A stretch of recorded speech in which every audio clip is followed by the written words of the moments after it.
ورحمة الله وبركاته.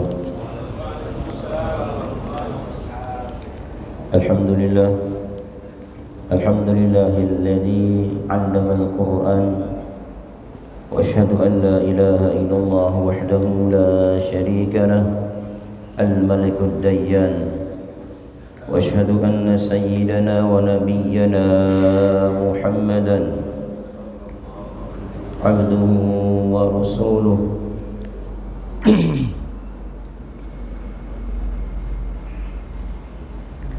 اللهم صل وسلم وبارك على عبدك ورسولك سيدنا ومولانا محمد وعلى آله وصحبه أهل التقى والعرفان.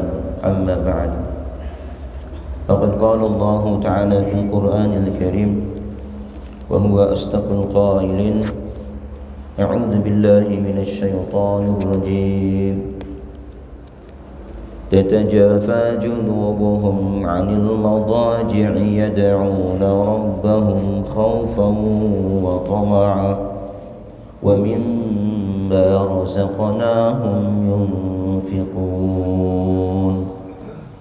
وقال رسول الله صلى الله عليه وسلم: خيركم من تعلم القرآن وعلمه. صدق الله العظيم وصدق وبلغ رسوله النبي الحبيب الكريم، ونحن على ذلك من الشاهدين والشاكرين، والحمد لله رب العالمين. سبحانك لا علم لنا إلا ما علمتنا إنك أنت العليم الحكيم. ربنا افتح بيننا وبين قومنا بالحق وأنت خير الفاتحين. Al-mukarramun wal mukarramat, hadirin hadirat jamaah Masjid Jami Baitul Izzah yang insyaallah di pagi hari ini semua mendapat limpahan rahmah dan barakah, dan insyaallah warga Arafah semuanya diberikan kesehatan, diberikan kemudahan dalam segala kebaikan, dan mudah-mudahan warga Arafah semuanya khususnya dan semua muslim-muslimat dimanapun berada semuanya min ahlil jannah, amin. Hadirin rahimakumullah, di antara sekian banyak ibadah, ada ibadah yang kadang-kadang kita anggap sepele. Kita anggap ibadah itu tidak ada pahala yang dahsyat, yang besar. Tapi ternyata di balik ibadah yang biasa kita rutinkan ada pahala-pahala yang menunggu kita. Dan bahkan mungkin kalau kita mendengar bagaimana dahsyatnya pahala tersebut, kita enggan untuk meninggalkan ibadah itu. Dan di antaranya adalah ibadah yang kita jalankan dari mulai maghrib sampai datangnya isya. Ini salah satu ibadah yang perlu kita istiqomahkan, yang disebut dengan istilah al-awwabin. Awwabin itu artinya orang-orang yang kembali kepada Allah. Awwabin diambil dari kata aba, ya'ubu, aiban, kemudian dijamakan menjadi awwabin, orang-orang yang kembali kepada Allah Ta'ala. Kalau istilah sahabat Nabi Ibnu Mas'ud, beliau menyebutnya dengan al-ghaflah, waktu ghaflah, waktu lalai. Di waktu maghrib ke isya, waktu ghaflah kata beliau. Di waktu ini pada zaman jahiliyah, orang-orang menggunakan waktu ghaflah ini biasakan dengan tidur gitu Bapak Ibu, tidur dan tidur. Nanti mereka bangun di pertengahan malam atau akhir malam. Ketika Islam datang dan mengajarkan kepada kita, dan bahkan baginda Rasulullah SAW, beliaulah yang pertama kali mencontohi bahwasanya di waktu antara maghrib ke isya, di antara waktu yang diberkahi Allah Ta'ala. Sampai ada ungkapan syairan dari sahabat bahwasanya beliaulah awwaluman, orang pertama kali yang melakukan kegiatan ibadah di antara maghrib ke isya. Dan tentu ketika ada satu hal yang dirutinkan Nabi, ada di balik itu suatu pahala yang menunggu kita. Nah, oleh karenanya di pagi hari ini kita akan membuka bagaimana dahsyatnya pahala yang kita kerjakan di waktu antara maghrib ke isya. Kita buka surat As-Sajdah. Surat Sajdah ayat 16 yang biasa dibaca tiap Jumat paginya. Hafal dong semuanya. Tiap Jumat dibaca rutin. Ayo sama-sama kita baca ya. Tabarrukan ke Al-Qur'anul Karim. A'udzu billahi minasy syaithanir rajim. Ayo. A'udzu billahi minasy tatajafa junubuhum 'anil madaji'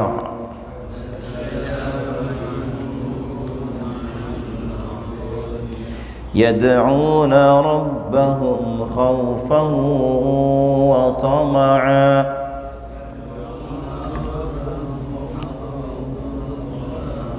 ومما رزقناهم ينفقون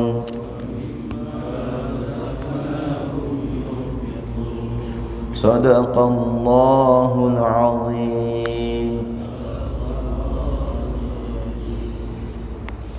Masih ada yang nanya nih, Ustadz Tumir pakai kacamata ya, sudah mulai tua Pak, sudah mulai burem gitu melihatan. Bisa tapi dipaksain pusing gitu. Sudah mulai menua, jadi kalau sudah mulai menua kita nggak usah malu-malu. Bahkan dianjurkan jika usia kita sudah 40 tahun ke atas, disunnahkan sudah mulai membawa tongkat. Jadi kita punya kaki 3, satu lagi tongkat, kan mesti bisa jalan Ustaz. Betul. Ini menandakan bahwa Anda sudah mulai kembali kepada Allah Ta'ala. Siapkan dari sekarang gitu. Jangan terus merasa muda. Kita akan tua, kita akan mati gitu. Karena manusia dibagi empat zaman. Yang pertama dari mulai dia lahir sampai usia 30 tahun disebut dengan zaman nama. Nama numuwan, artinya tumbuh, semuanya tumbuh meninggi, semuanya tumbuh pokoknya, termasuk pola pikiran kita menumbuh terus. Nah, ketika usia 30 sampai usia 40 tahun atau 33 tahun disebut dengan zaman quwwah, zaman kuat, zaman atau umur yang memang pas di antara kuat dan lemah. Jadi kalau kita ingin melihat orang bagaimana cakapnya orang, cantiknya orang, dilihat di usia itu. Makanya rata-rata penghuni surga itu usianya 33 tahun. Karena di waktu inilah Allah tidak akan melebihkan dari penampilannya dan tidak mengurangi lagi. Pas. Jika dia punya kemampuan otak, pas segitu, 33. Sampai kemudian di usia 40 tahun. Ada yang menyebutkan dari 30 ke 40. Nah, usia 40 sampai 60 disebut dengan zaman nuqsan. Naqasa yanqus, nuqsanan apa artinya? Kurang. Jadi di usia 40 sampai 60 disebut dengan zaman nuqsan, serba kurang. Pandangan mulai berkurang, gigi pun mulai cabut 1, 2, mulai empong kan. Kulit pun mulai keriput, rambut kita pun mulai beruban gitu. Jadi di usia 40 sampai 60 semuanya berkurang, kurang syahwat, kurang selera makan dan seterusnya. Nah dari usia 60 ke atas disebut dengan zaman hasad. Hasada yahsidu hasdan. Hasad artinya adalah dipanen. Kalau istilah kita nanam, siaplah dipetik nyawanya gitu. Jadi kita punya nyawa siap dipanen. Dipetik kapan? Di usia 60 ke sana.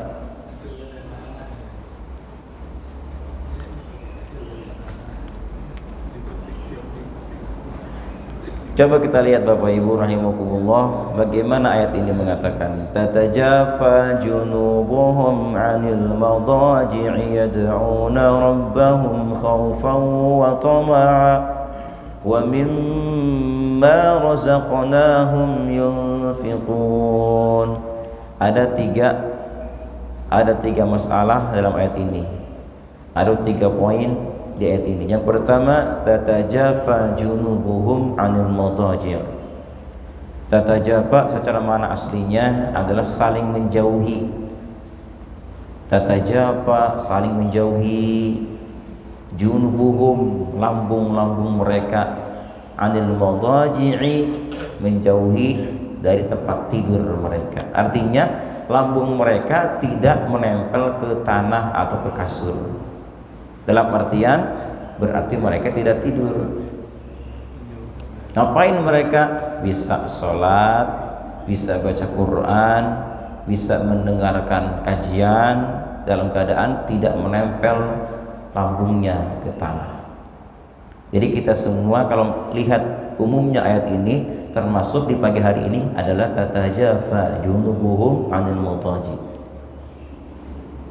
Jadi yang tidak tidur tetap tergeletak, termasuk tatajafa junubuhum 'anil madaji'. Yang kedua, poin kedua, yad'una rabbahum khaufan wa tama'a.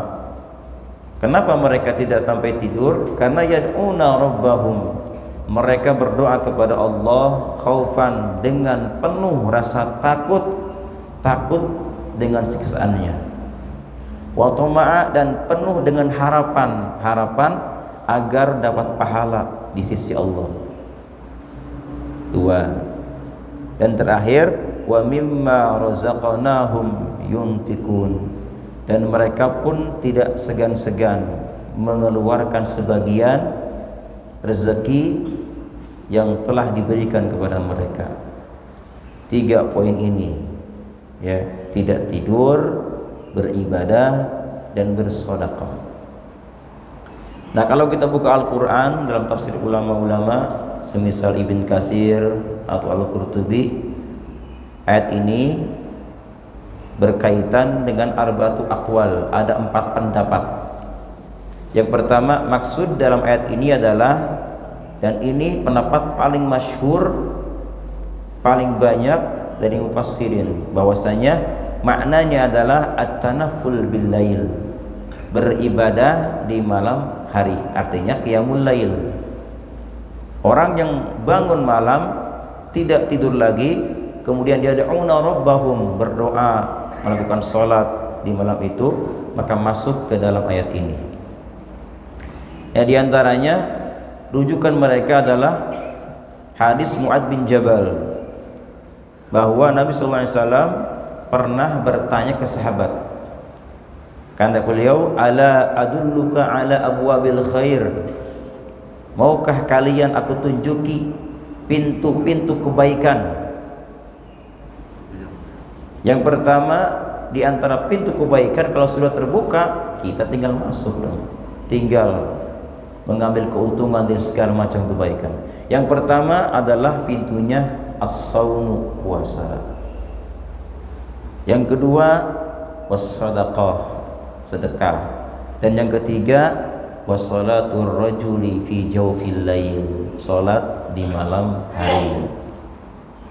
Tiga ibadah ini adalah pembuka segala kebaikan. Jika kita ingin dibukakan segala kebaikan, rutinkan tiga hal ini. Yang pertama puasa, kedua sedekah, dan ketiga qiyamul lail. Kalau sedekah itu perisai, penjaga, junnatun, bukan jannah Bapak Ibu. Kalau jannah surga, kalau jinnah jin. Ini junnatun perisai. Jadi puasa itu perisai, penjaga kita. Kalau orang puasa itu penjaga dari segala maksiat kepada Allah, menjaga lidah kita, menjaga pandangan kita, menjaga makanan juga, semua dijaga. Makanya junnah. Bahkan kalau kita puasa ada yang ngajak berantem sama kita, ngajak debat, ngajak berantem, kul lahu, katakan kepadanya, inni so'im, maaf fulan, saya sedang puasa. Artinya apa? Jangan bikin saya ribut, saya sedang puasa. Ini junnah, perisai kita. Coba saja Pak, kalau kita punya akhlak yang kurang baik, Anda puasa saja, itu terjaga akhlak kita nanti. Biasa kita marah-marah, biasanya kita suka rakus atau apa, cobalah Anda puasa, maka insya Allah akhlak Anda yang tidak baik akan terjaga. Yang kedua sedekah, sama sedekah juga, perisai juga, termasuk salah satu pintu kebaikan. Karena sedekah ini bisa tutfi'ul khati'ah, bisa menghapus segala dosa kita. Dosa yang kecil, dosa yang besar, yang disengaja, itu bisa hilang dengan sedekah. Terlebih lagi sedekah yang tidak terlihat, sedekah sir. Luar biasa ini. Nah, ketika Nabi mengatakan dan sholat malam, beliau mengutip ayat Al-Quran. Apa kata Nabi? Beliau baca, tatajafa junubuhum 'anil madaji'i yad'una rabbahum khaufan wa tama'a. Makanya para ulama sebagian, bahkan kebanyakan, mengambil pendapat maksud dari ayat ini adalah qiyamul lail. Hadis riwayat Abu Dawud At-Tayalisi dalam musnadnya, dan Qadhi Ismail bin Ishaq, dan juga Abu Isa At-Tirmidzi. Ini hadis hasan sahih. Hadis hasan sahih.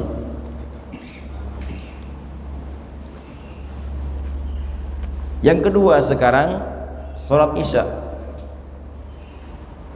Yang kedua dia berpendapat maksud ayat ini adalah salat Isya yang disebut dengan salat atamah, ya. Ada istilah mengatakan salat atamah.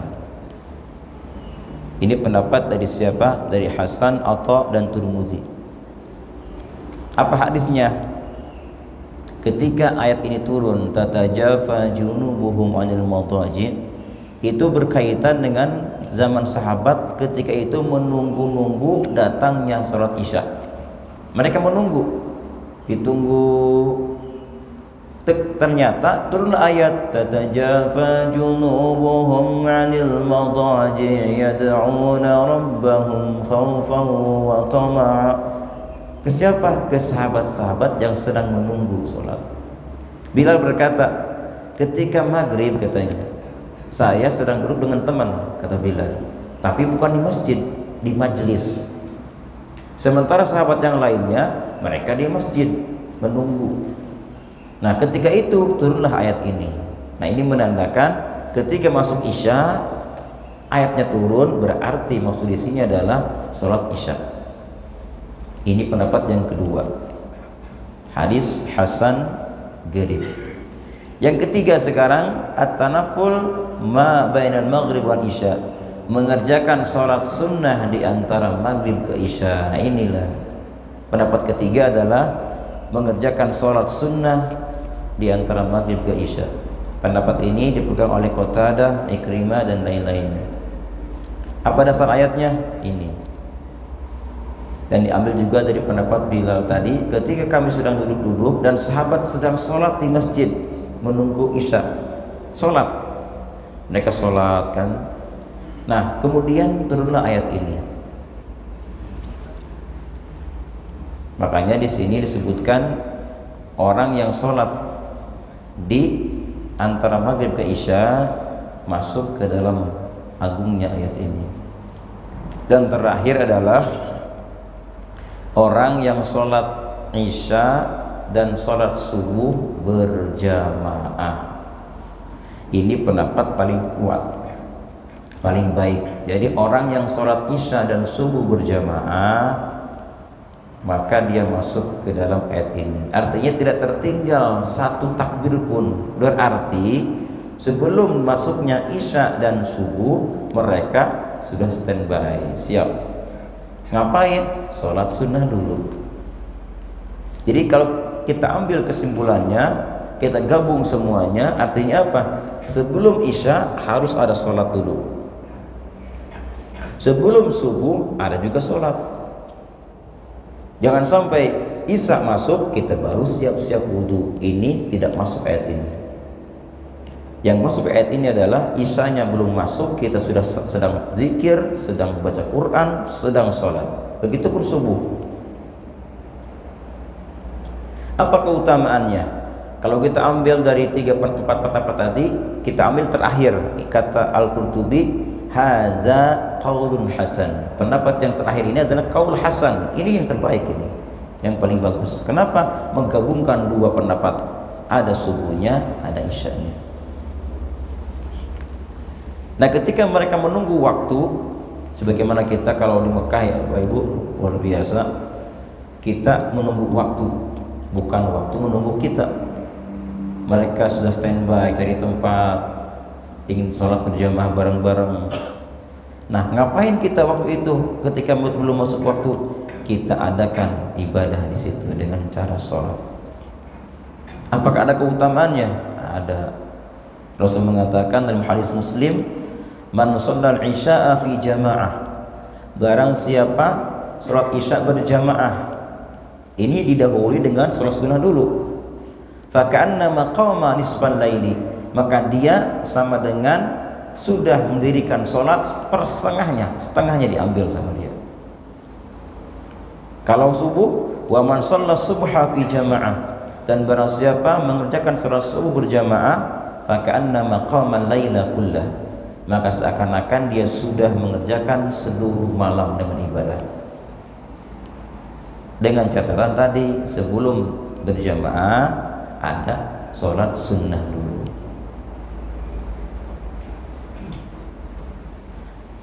Bapak Ibu rahimakumullah, sekarang saya akan bacakan bagaimana agungnya keutamaan sholat antara maghrib dan isya. Di antaranya di sini yang pertama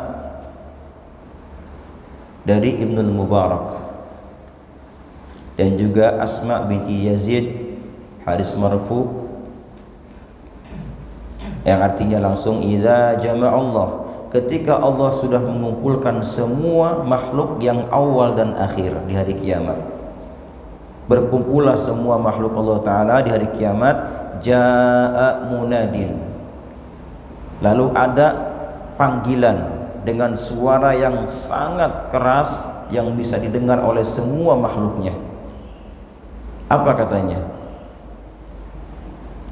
Saya'lamu ahlul jam'i al-yawma man awla bil karam.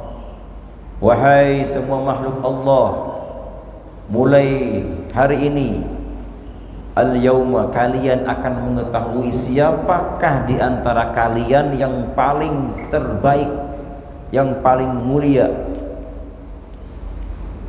Kemudian liyakum, yang pertama, bangkitlah wahai orang-orang yang masuk ke dalam ayat tatajafa junubuhum 'anil madaji'. Akhirnya fayakumun, bangkitlah mereka. Nah, di antara mereka ada orang Arafah, ternyata ada warga Arafah yang biasa apa? Tatajafa itu wa huwa qalil, dan sedikit yang bangkit ketika ditanyakan siapa yang masuk ke dalam ayat tatajafa junubuhum 'anil madaji', bangkit wa huwa qalil, sedikit. Yang kedua, selesai bangkit yang pertama, dipanggil yang kedua. Sekarang liyakum alladzina la tulhihim tijarah wala bai'un an dzikrillah. Sekarang bangkitlah orang-orang yang tidak dilalaikan dengan perniagaan, jual beli, urusan duniawi dari menzikir kepada Allah, mendirikan salat dan mengeluarkan zakat. Bangkitlah mereka yang biasa salat, biasa zakat, biasa zikir, tidak tergoda dengan urusan dunia.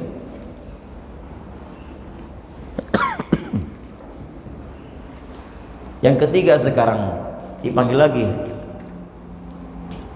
Sekarang bangkitlah orang-orang alhamiduna lillah, yang sukanya memuji kepada Allah, bersyukur kepada Allah ala kulli hal, atas segala nikmat yang dia terima.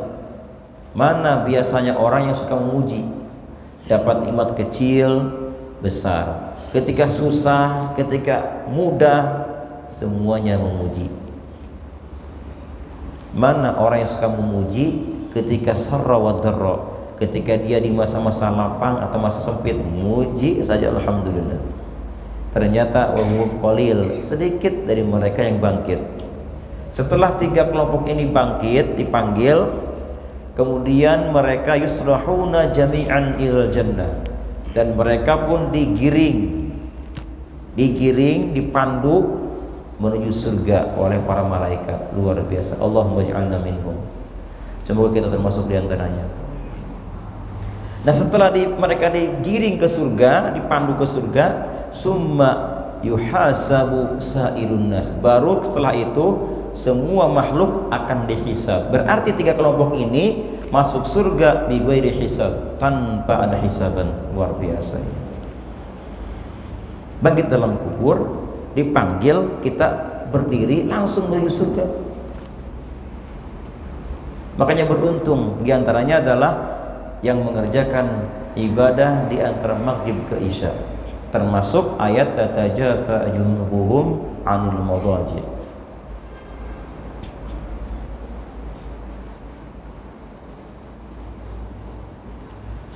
Nah, kemudian yang kedua, keutamaannya adalah dari Abu Dzar.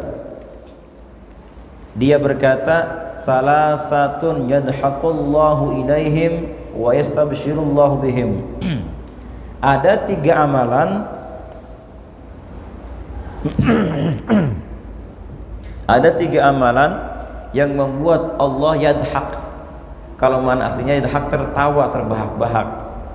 Jadi ada tiga amalan yang membuat Allah tertawa terbahak-bahak, dan yastabshir, memberikan kabar gembira kepada tiga kelompok ini. Tapi kita nggak boleh mengartikan Allah terbahak-bahak tertawa, jangan. Artinya apa di sini? Karena kalau kita artikan tertawa terbahak-bahak, tidak mungkin, mustahil. Karena Allah punya sifat laisa kamitslihi syai'un, tidak akan pernah sama dengan makhluknya.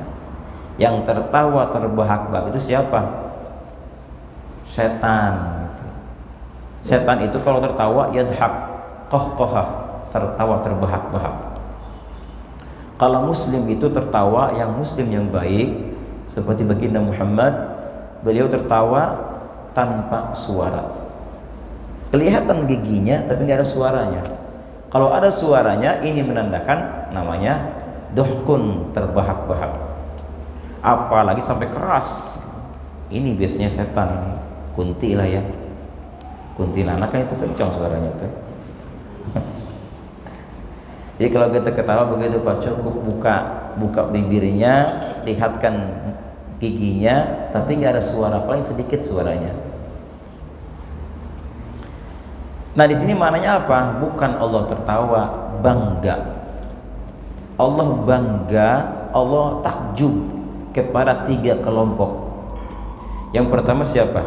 Rajulun qama minal lail. Yang pertama, ada orang bangun malam, tidur dulu, kemudian bangun di malam hari. Ngapain? Wa taraka firasyah wa dif'ah. Dia tinggalkan kasur empuknya, Bapak Ibu. Dia tinggalkan orang yang dia cintai. Siapa? Istri, anaknya ditinggalkan. Kemudian semua tawadhu, dia berwudu. Kemudian dibaguskan wudunya. Summa qama ila shalah, bangkit salat di malam hari. Allah bangga dengan orang seperti ini. Dia tinggalkan semuanya, HP ditinggalkan, istri pokoknya apa yang dia cintai di waktu itu dia tinggalkan semuanya. Tujuan apa dia? Tujuannya ingin mengadu kepada Allah, ingin menyembahnya dengan cara salat. Apa kata Allah ke malaikatnya? Ma hamala abdi ala ma sana. Lihat si fulan, kata Allah. Lihat. Kalian lihat dia. Kata malaikat, Rabbana anta alam bihi minna. Engkau maha tahu ya Rabb. Kata Allah, ana a'lamu bihi walakin akhbiruni. Aku tahu, tapi tolong katakan kepadaku itu sedang apa dia, gitu. Aku tanya kalian sedang apa dia. Sepertinya dia mengharapkan rahmatmu, mengharapkan pahalamu, dan takut siksamu. Kata Allah, ushidukum, kalian saksikan ya, kata Allah, anni qad amintuhu mimma khaf. Saksikan oleh kalian bahwasanya aku akan amankan orang itu nanti di hari kiamat dari apapun yang dia takutkan. Artinya apa? Orang ini nggak akan kena siksa. Saksikan oleh kalian, kata Allah. Wa aujabtu lahu ma raja, dan aku pastikan harapan dia apa, aku pastikan akan kukabulkan nanti. Itu yang bangun malam, Bapak. Allah kayak takjub, bangga kepada mereka yang bangun malam. Allahumma ij'alna minhum, amin. Yang kedua apa? Yang kedua adalah laki-laki. Karena fi sirriyah, ada orang dia berperang. Nah, ayat tadi Bapak Ibu, hadis tadi yang katakan pertama kali itu bisa dua macam. Bisa masuk ke orang yang qiyamul lail, dan bisa juga masuk ke dalam ibadah yang antara maghrib ke isya itu. Dua. Apalagi kalau sudah maghrib isya ada kualifikasi main bola nih, kita tinggalkan. Apalagi ini lebih dahsyat lagi. Jadi acara yang dahsyat yang mungkin membuat kita enggan melakukan, kita tinggalkan semuanya. Maka ini masuk ke dalam hadis tadi. Jadi yang qiyamul lail, bangun malam, dan juga masuk ke dalam kebiasaan orang melakukan ibadah di antara maghrib ke isya. Yang kedua adalah ada orang dia berperang dengan musuhnya. Nah, tiba-tiba pasukannya dia kalah. Setelah kalah, tapi dia tidak mundur, dia tetap maju, dia tetap di tempat melawan musuhnya sampai dia gugur di medan perang. Ini yang kedua nih. Allah banggakan itu, dan bahkan sama kayak tadi ditanya, kemudian Allah saksikan kepada malaikat bagaimana hebatnya mereka itu.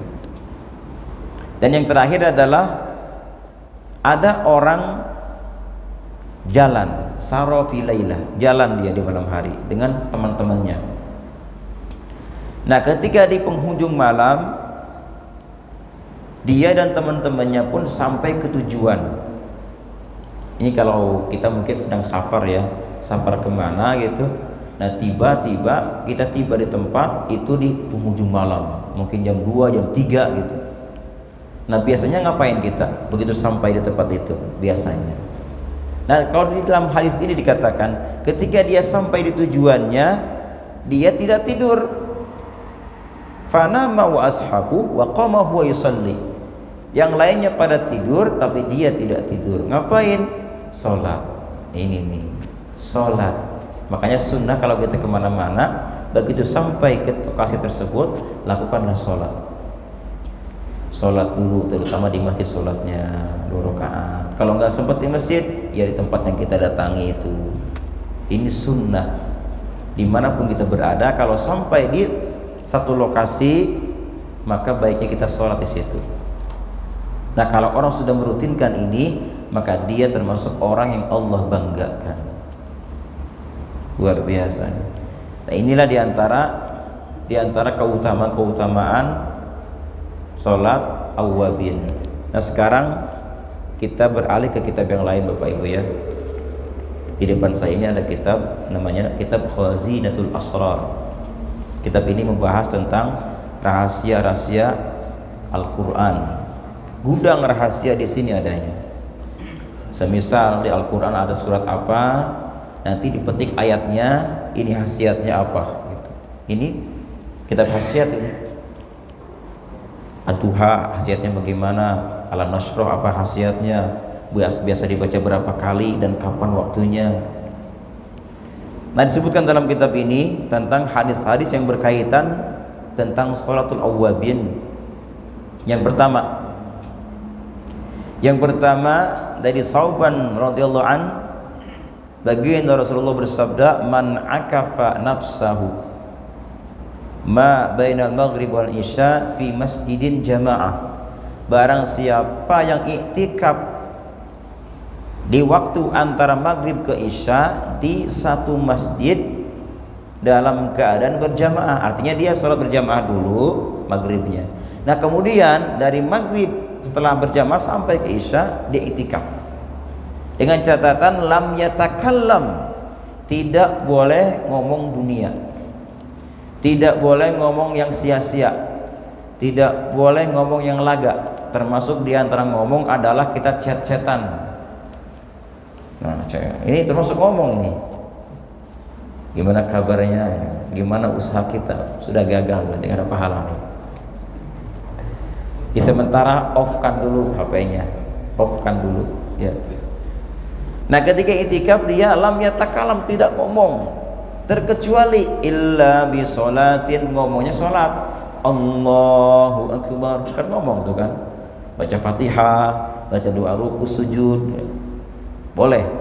Wa Qur'anin, atau Qur'an yang dibaca boleh. Boleh, itu kan ngomong juga. Silakan baca Quran, silakan berzikir, silakan bersolawat, silakan berdoa. Boleh. Apa kata Allah? Kana haqqan 'alallahi an yudkhilahul jannah.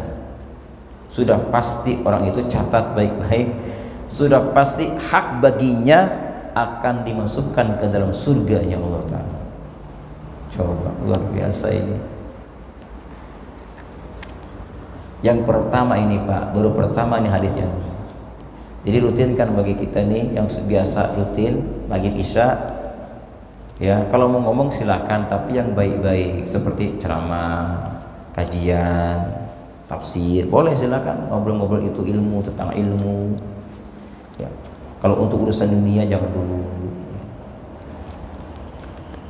Yang kedua sekarang nih keutamaannya dari Abi Hurairah radhiyallahu an, Rasul bersabda, man shalla sitta raka'atin. Ada orang yang fokus ke sholat ya, dia nggak baca Quran, nggak baca zikir dan sholawat, dia fokus ke sholat. Barang siapa sholat sitta raka'atin, 6 rakaat dengan 2 salam, 2 rakaat salam, 2 rakaat salam, jadi 3 rakaat ya, 3 salam. Ba'da sholatil maghribi, setelah sholat maghrib, lam yatakallam bainahunna bisu'in, tidak diganggu dengan bicara yang tidak baik. Artinya gak ada istilah ngobrol-ngobrol, hanya fokus ke sholat 6 rakaat tadi. Kira-kira Pak, kalau sholat 6 rakaat ini dari mulai maghrib ke isya, kira-kira surat apa yang dibaca? Qul ya kulhu, atau sebentar qul ya kulhu mah. Assalamualaikum 6 rakaat paling cuma berapa menit Pak. Makanya ulama-ulama sebagian mereka ada yang baca al-mulk, as-sajadah, yasin, apalagi intinya sampai cukup ke isya. Qul ya kulhu, assalamualaikum, selesai 6 rakaat dong. Ngapain lagi kita Al-Quran berarti. Nah, kalau dia baca 6 rakaat dia lakukan sholat, lebih baik lagi sampai ke isya, atau tidak nggak apa-apa 6 rakaat tapi cuma Fatihah, kuliah, Fatihah, kulhu, nggak apa-apa, silakan bebas. Maka dia akan mendapatkan apa pahalanya? Adalna lahu bi'ibadati isnatai asyrata sanatan. Maka dia membandingi ibadah tahun. 12 tahun, luar biasa ini. Apalagi sampai selesai sholat isya datang ini, lebih hebat lagi itu pahalanya. Yang 6 rakaat. Di sini dalam hadis ini dikatakan surat apa yang dibaca, enggak ada. Cuma sebagian ulama-ulama mutaqaddimin orang dulu itu biasanya mereka baca surat-surat pilihan gitu.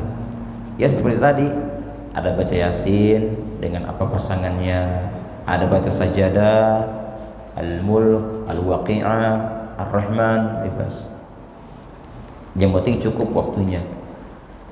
Nah berikutnya yang ketiga. Yang ketiga apa? Dari Masruq dari Ibnu Abbas radhiyallahu anhuma, Rasul bersabda, "Man shalla," kalau kita merasa 6 rakaat itu terlalu dikit Ustaz bagi saya. Tambah lagi Ustaz, ada enggak? Nih ada lagi nih tambah.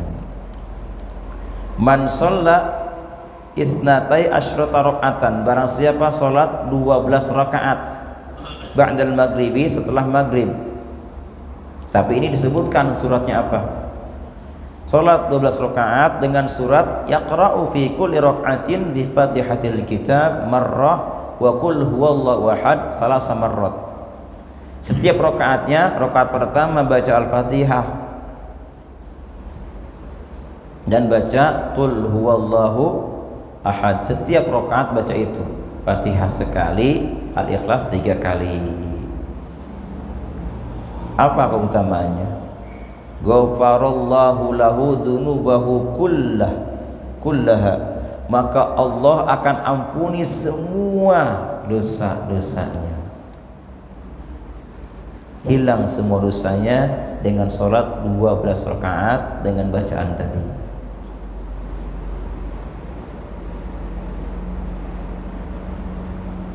Dan terakhir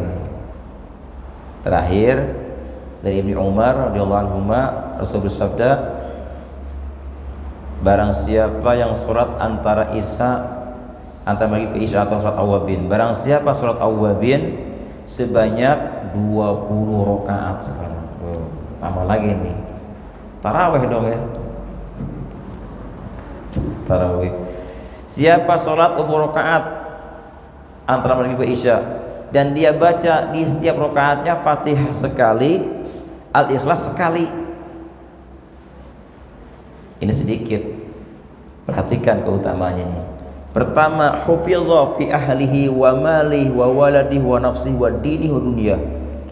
Allah akan jaga keluarganya, jaga hartanya, jaga anaknya, jaga dirinya, jaga agamanya, jaga dunianya, akhiratnya, tetangga-tetangganya, dan bahkan dawirat allati haula, dan rumah-rumah sekitarnya dijaga semua. Kita yang melakukan, tapi semua dapat manfaat. Dan Allah ringankan baginya sakaratul maut dan kengerian hari kiamat, dan dia akan melewati jembatan Sirat seperti kilat, dan dia akan masuk ke dalam surga dengan kelompok as-siddiqin, orang-orang yang siddiqin, semisal Abu Bakar as-Siddiq. 20 rakaat, setiap rakaatnya apa? Al-Fatihah sekali, qul huwallah sekali. Itu luar biasa, dijaga semua keluarga, tetangga, anak, bahkan rumah-rumah sekitarnya itu. Agamanya juga, dunianya juga, luar biasa ini. Semoga kita semua bisa mengamalkannya. Yang terakhir nih ya, terakhir, ada sahabat datang ke Nabi, saya lupa namanya. Dia sakit gigi ceritanya. Ya Rasulullah, adakah obat untuk penyakit gigiku ini? Dia tuh sakit giginya luar biasa ini, nggak sembuh-sembuh, dipakai obat ini itu nggak sembuh-sembuh. Apa kata Nabi? Kata Nabi, jika kamu tidak mau kena sakit gigi selama-lamanya, maka rutinkan sholat setelah ba'diyah maghrib atau setelah sholat fardu maghrib. Sholat apa? Awabin itu 2 rakaat saja kata Nabi, 2 rakaat saja. Rakaat pertama kamu baca Al-Fatihah dan Al-Falaq. Rakaat kedua kamu baca Al-Fatihah dan An-Nas. Ini obat sakit gigi. Orang yang dawam mengamalkan ini sepanjang hidupnya tidak akan pernah sakit gigi. Buktikan, Pak. Nah, bagaimana kalau digabungkan? Bisa nggak gabungkan? Kita malas orangnya ini, atau kita punya aktivitas lain. Misal saya ngajar habis maghrib, jadi nggak bisa sholat 20 rakaat kebanyakan, 12 juga nggak bisa, 6 juga nggak bisa. Tapi ingin dapat pahala ini, bagaimana caranya? Gabungkan. Jadi setelah sholat waktu maghrib, saya menggabungkan sholat ba'diyah maghrib dengan awwabin, dengan dua niat. Usalli ba'diyatal maghrib wal awwabin raka'atain lillahi ta'ala. Allah, niat saya sholat sunnah ba'diyah maghrib dan awwabin. Nanti suratnya digabung juga. Kalau ba'diyah maghrib suratnya kuliah dan kulhu. Nah, kalau awwabin falak annas, maka rakaat pertama berarti saya baca Al-Fatihah sekali, kuliah sekali, Al-Falaq sekali. Rakaat kedua baca Al-Fatihah sekali, kulhu sekali, annas sekali. Jadi gabung dua, habis assalamualaikum sudah selesai. Maka ini mencukupi. Kalau orang tidak bisa melakukan sholat awwabin, dia minimal 2 rakaat saja. 2 rakaat saja minimal ini. Jangan sampai tertinggal. Aduh, nggak bisa, saya buru-buru. Gabungkan dengan ba'diyah maghrib. Ini paling terakhir ini. Gabungkan ba'diyahnya dengan awwabinnya dengan ba'diyah maghrib. Insya Allah kita masuk ke dalam ayat ini. Ayat tatajabat tadi. Wallahu a'lam. Ada yang bertanya? Ya, Pak. Waalaikumsalam. Ketika kita membaca Al-Quran terus ketemu ayat sejarah yang menggunakan sejarah atau lainnya, apakah kita membaca doa sujud bisa kita lanjutkan doa-doa hajat dan seterusnya sambung dengan doa-doa itu? Bolehkah kalau kita sujud tilawah gitu, Pak ya? Bolehkah kita di sujud tilawah kita isi dengan doa gitu, doa khusus hajat kita ya. Bolehkah itu? Boleh saja, Pak. Boleh saja. Caranya kan kalau kita sujud tilawah ada takbirnya seperti sholat gitu. Jadi kalau kita baca ayat Al-Quran isinya sajadah, misalnya tatajaba di surat Al-Alaq, kalla la tuti'hu wasjud waqtarib. Kita takbir dulu, takbir Allah, niat saya sujud tilawah, Allahu Akbar. Habis Allahu Akbar tidak usah baca iftitah apalagi Fatihah, langsung sujud, Allahu Akbar, sujud. Apa doanya? Doanya sebetulnya doa sujud yang biasa kita baca, Subhana rabbiyal a'la wa bihamdih 3 kali itu sebetulnya. Kalau ini tilawah Ustaz, beda dong. Nah, ada pendapat lain menyebutkan ada juga dengan baca sajadah wajhi lilladzi khalaqahu sampai selesai, bisa baca ini. Nggak bisa juga Ustaz, ya udah sujud aja, nggak usah baca apa-apa. Sama kayak orang sholat dia nggak bisa baca Fatihah, juga nggak bisa zikir. Kayak orang yang mu'allaf masuk Islam baru dia nggak bisa Fatihah, nggak bisa zikir. Bagaimana dong? Sholat saja, berdiri saja sudah. Seukuran Fatihah berapa menit tuh atau detik Fatihah. Nggak bisa takbir, ya udah angkat aja tangan. Kan dia baru masuk Islam. Nah, ketika kita sujud tilawah nanti kita baca doanya, baca doa sujud. Nah, kemudian kita isi dengan yang lain. Bolehkah? Boleh, silakan. Mumpung lagi sujud. Nanti perhatikan imam ketika dia sujud tilawah, imam nih. Ketika imam mau sujud tilawah dalam surah As-Sajdah kan ada tuh, innama yu'minu bi ayatina alladzina idza dzukiru biha kharru sujadan wa sabbahu bihamdi rabbihim wa hum. Nah, ketika dia mau sujud tilawah, dia wajib niat saya sujud tilawah, baru turun dia. Habis itu apa yang dibaca itu tadi. Tapi imam nggak boleh lebih dari bacaannya. Imam nggak boleh melebihi bacaan sujudnya, malah baca doa di situ. Nggak boleh. Kalau sendirian itu dibolehkan, silakan selama-lamanya kita sujud. Gitu Pak. Nanti setelah kita sujud, sekali sujudnya ya, sujud sekali. Setelah selesai sujud, baca-bacanya apa?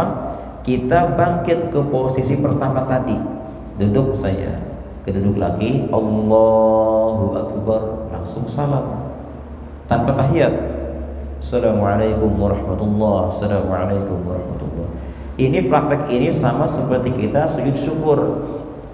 Kita dapat nikmat yang jarang terjadi, maka wudhu dulu seperti sholat kan ada wudhunya, tutupi aurat, menghadap kiblat, takbir kayak tadi. Allah, niat saya sujud syukur, Akbar, langsung sujud, baca doanya sajadah wajib atau subhana rabbil a'la. Terus ungkapkan syukur kita kepada Allah Ta'ala dengan bahasa kita, tapi di hati kita. Selesai mengungkapkan rasa syukur, duduk lagi, assalamualaikum warahmatullahi wabarakatuh.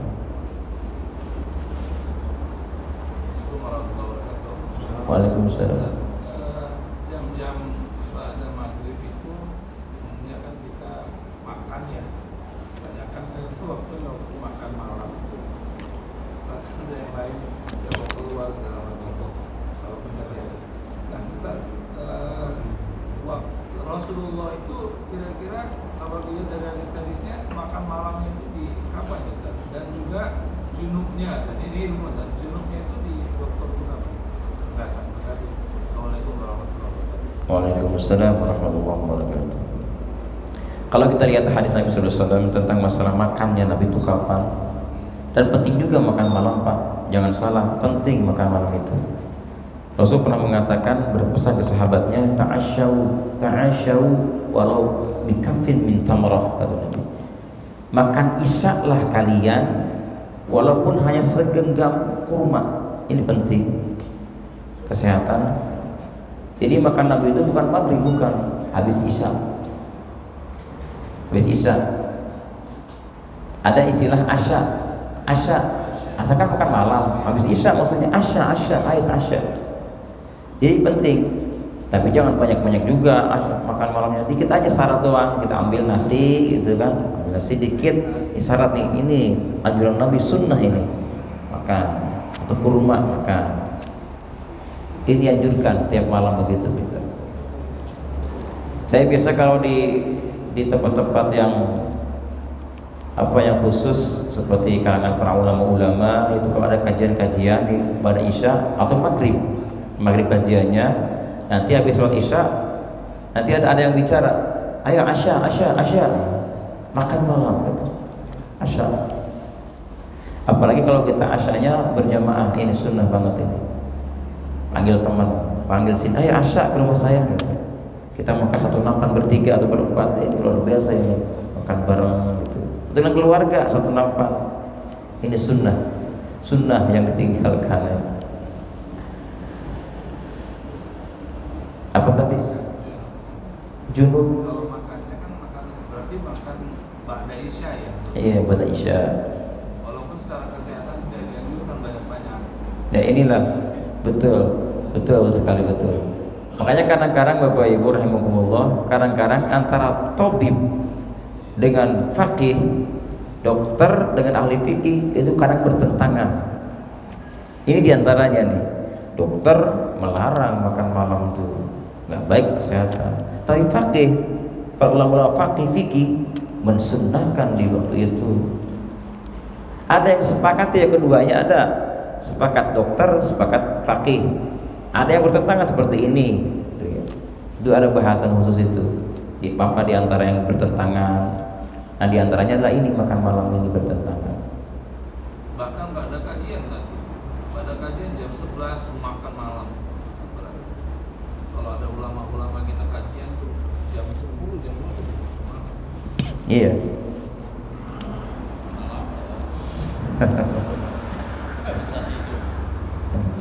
Junubnya kan, junubnya Rasul junub. Kalau kita mungkin menganggap kita junub. Kalau kita dengan Nabi beda level. Iya. Kalau kita diistilahkan junub ya. Kalau kita punya hadas maka wajib mandi. Nah, kalau bagi Nabi wajibkah mandi? Berarti hubungan suami istri maksudnya. Iya. Apakah wajib mandi bagi Nabi setelah hubungan suami istri atau tidak? Karena tidak semuanya apa yang Nabi lakukan itu boleh kita lakukan, dan apa yang kita alami itu sama dengan Nabi, tidak semuanya sama. Nabi memang bashar, dia manusia, tapi la kal bashar, tidak sama seperti manusia biasanya. Saya belum pernah ada mungkin ya, ibaratnya mungkin apakah Nabi pernah mandi malam gitu, mandi malam junub gitu, tapi cuma nggak disebutkan junub ketika Nabi melakukan hubungan dengan istrinya. Mungkin saya lupa ibaratnya, atau mungkin saya belum pernah menemukan apakah Nabi mandi setelahnya itu. Karena ayatnya tadi kan apa? Junub. Oh, maksud junub itu lambung. Lambung. Meninggalkan istri, hadis-hadisnya kan tadi kan meninggalkan istrinya, tidak. Betul. Nabi bangun malam kemudian dia tinggalkan istri, berwudu, sholat, sampai Aisyah melihat Nabi kok sholat terus, itu dari tadi lama amat. Nabi itu bangunnya berdirinya sampai bengkak kakinya itu kan. Aisyah memperhatikan tuh, dilihat, padahal dia itu seorang Nabi, doa diampuni, surga juga menanti, kok kenapa repot-repot paksain diri gitu untuk ibadah kepada Allah dengan cara seperti itu. Dia lihat, amati terus. Pasti tanya apa jawabannya? Ya Rasulullah, Anda seorang Nabi, sudah pasti masuk surga, dosa pun terampuni, kenapa Anda kok sampai bengkak begitu kaki? Jawabannya apa? Afala akunu abdan syakuro. Apakah aku tidak boleh menjadi hamba yang bersyukur kepada Allah? Inilah bentuk syukurku kepadanya, dengan cara begini gitu. Syukur kepada Allah sampai dibengkakkan kakinya, saking bersyukurnya, benar-benar syukur. Nanti untuk jawaban tadi Pak, junub, kalau tentang masalah junub, tentang junub Nabi hubungan dengan istrinya, nanti kita bahas. Wallahu alam, saya tidak tahu jawabannya itu. Bagaimana Nabi hadasnya itu, apakah mandi tidaknya, nanti kita cari lagi. Tapi kalau untuk masalah Nabi meninggalkan tidur, itu tadi. Makanya kan takjub, ada orang yang bangun tidur kemudian dia tinggalkan semuanya, ke air, wudu, sholat itu. Sampai apa? Kalau dia bangun malam sampai subuh, nggak nol lagi ke isinya tuh, sampai subuh. Ini masuk ayat ini nih. Wallahu a'lam. Sudah masuk. Subhanakallahumma wa bihamdika asyhadu an la ilaha illa anta astaghfiruka wa atubu ilaik. Assalamualaikum warahmatullahi wabarakatuh. Allah